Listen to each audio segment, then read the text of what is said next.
So if you want to be able to make about this amount in your side hustle account, just like I did, then I'm going to be showing you some side hustles that you shouldn't try and are totally a waste of time. So, all right, let's be real. We are all out there hustling, looking for that side hustle that would actually make that difference, right? But here's the thing that nobody wants to admit is that some side hustles are literally designed to keep you broke. You heard me. They take all your time, all your energy, and in the end, you are just still barely scraping by. And I'm going to be showing you these few side hustles that are more of a trap than a money maker. And I will show you what to do instead to actually start building wealth.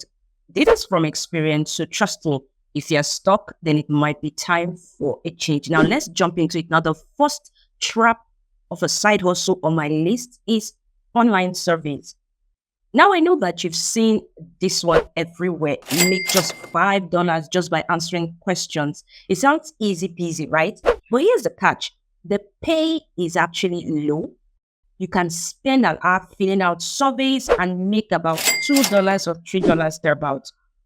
And here's the weird and funny part is that half the time they tell you you are not even eligible. So sometimes it makes me wonder the category of people that are exactly eligible for these surveys. And after you've already answered a ton of questions, it's like getting ghosted. And when I first started looking for side hustles, I actually tried surveys. Now, don't get me wrong, surveys are not all totally bad because if you already have a working income, you built a good stream of income, maybe a 9 to 5 that pays well, or you have a major side hustle, and you just want to do the surveys just for the fun of it, that's totally fine. But if you are down to make something big, you want to build something big, then just stay out of this. Now, the second trap of a side hustle is MLM, multi-level marketing businesses. Now, here's the spicy one, right? So the thing is that MLMs are notorious for costing more than they make.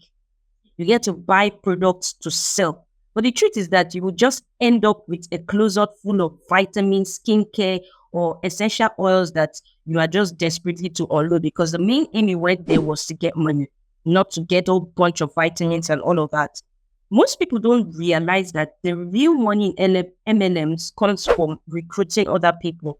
So it's more like a referral game. We're just stuck in the process. So they tell you if you want to make your money fast, bring 7 people under you. And if you are not careful, you would just end up spending more than you would make. I know people who got into MLMs thinking it will be their ticket because they've heard of folk tales of testimonies of how this person was able to fly abroad with the MLMs or what have you. Who knows how many persons that person must have referred. So I'll tell you a little story of my own experience. So sometime in school, I had this, my course mate who just came to me and said, okay, now there's this business I heard about. You can actually get products to sell, but if you don't get products, they'll pay you 14,000 naira on the spot for just coming here. So as at now, 14,000 naira is just about $10. But as at then, it was, of course, way less, maybe 16, $17 or $20. And I just felt, well, it's not hard to try. All I need to do is go there, say no, and they should just give me the 14K. Funny enough, I got there. The environment was nothing to write home about. And I'm like, if it's a place you are promising millions to make and you're willing to spend me 14K for doing nothing, but why is this place a typical mess? The staffs were not even looking like they were fed. And they talked to me about the whole product and everything. And I just listened because I was waiting for the perfect point to tell them no. So I gave my 14K and be on my way. So after they finished explaining it, I told them I'm not interested.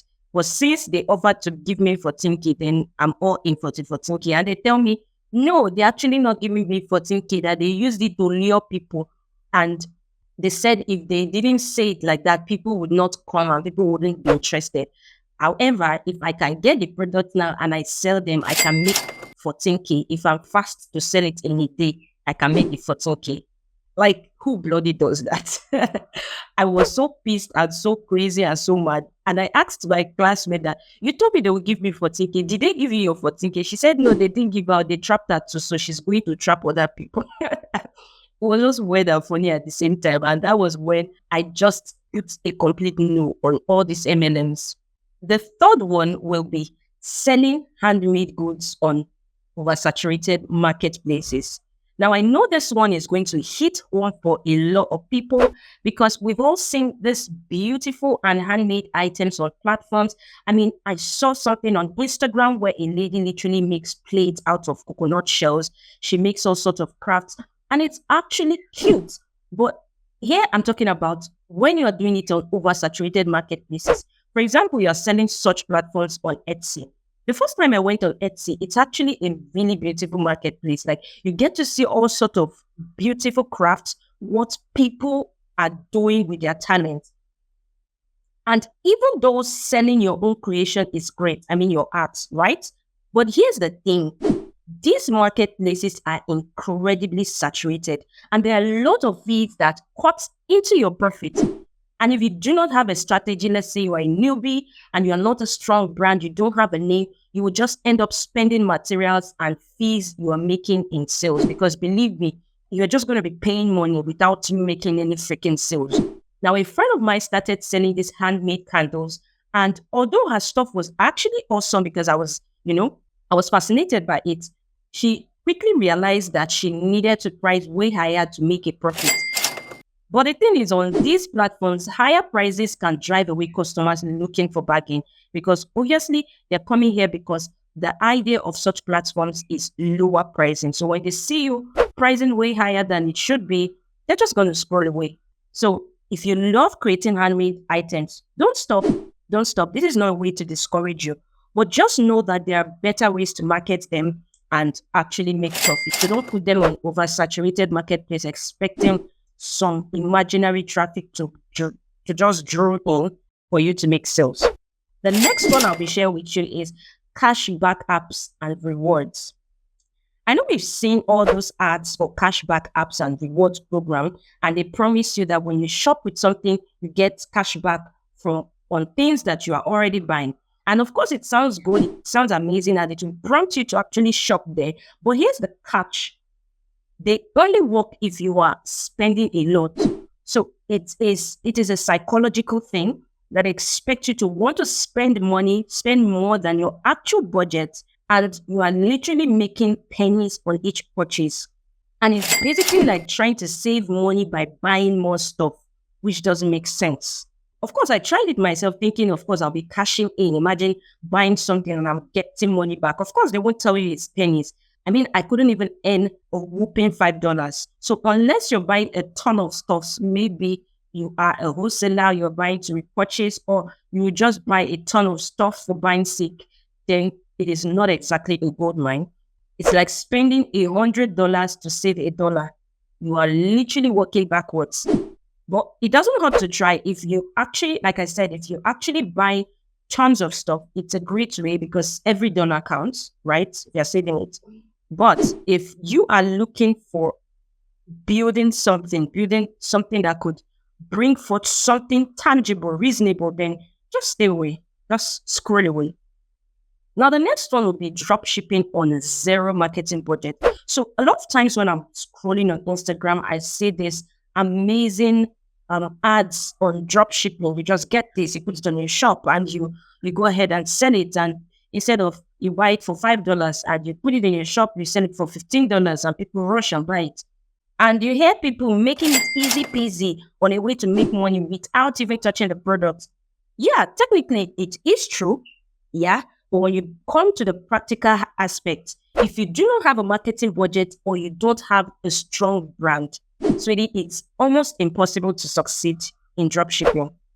Like you're going to be competing against thousands of sellers. So if you're buying something at $5 and you want to sell it at $15, $20, what exactly are you adding to the product? What exact extra value are you adding to the product that people will want to purchase it higher from you? You will have to be spending a lot of money on ads or building an audience who are obviously naive on how much the actual value costs. And before you make a sale, it's just going to be here and there, probably after spending hundreds of thousands of nairas or hundreds of dollars on ads. And remember, you're going to be having a website, you're going to be paying for hosting. If you don't have a domain name, you're going to be buying that. And if you are not having frequent sales or you do not have enough budget for ads, your site would sit there and will gather cobwebs. Yes.